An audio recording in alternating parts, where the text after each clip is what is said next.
bismillahi ma way fii di santalaawu ki def lii ban gëm ndawam li mu yónni limaamu mi sunu yónneen lu jiitu dunda amal dee nu kuy dundi dinga xëy dee ñu ñaan ko gëm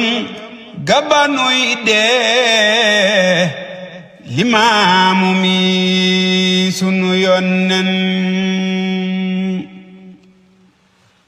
kon inna lillahi wa inna ilayhi jalla faala yóbbu soppe bi gëm naa limaamu mi sunu yónneen naqar wu rëy la xëyee tey guddik jumaa bésu tiis kay la Papa Ndooy fekki ji tey limaamu mi sunu yónneen naqar wu rëy la xëyee tey guddik jumaa bésu tiis kay la Papa Ndooy fekki ji tey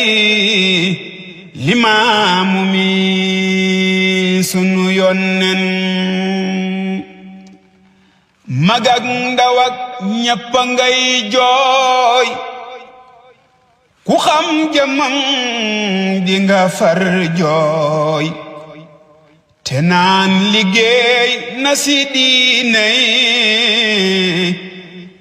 limaamu mi sunu yónneen ka daan bégel saaba yónneen booleeg dawal seti yónneen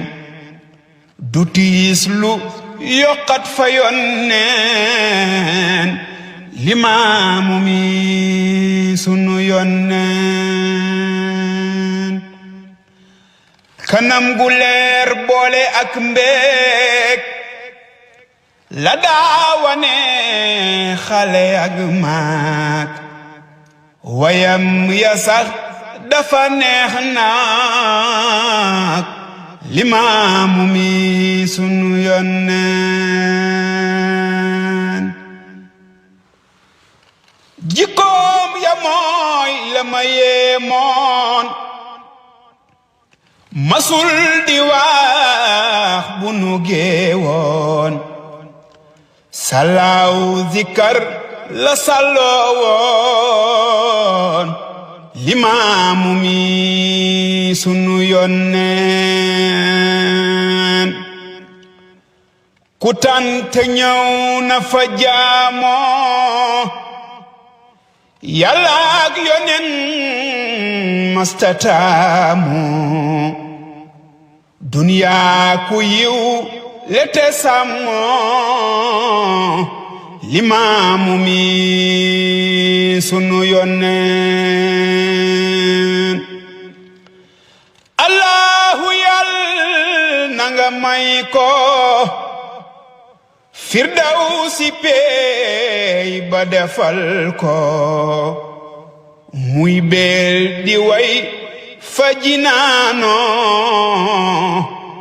limaamu mi sunu yónneen allahu yàlla nanga may ko firdawsi peey ba defal ko muy beel di way fa jinaano limaamu mi sunu yónneen te bàyyi noog Abdullahi musax fi sayful ilaahi ànd ak njaboot ga di laahi limaamu mi sunu yonneen te bàyyi noog Abdullahi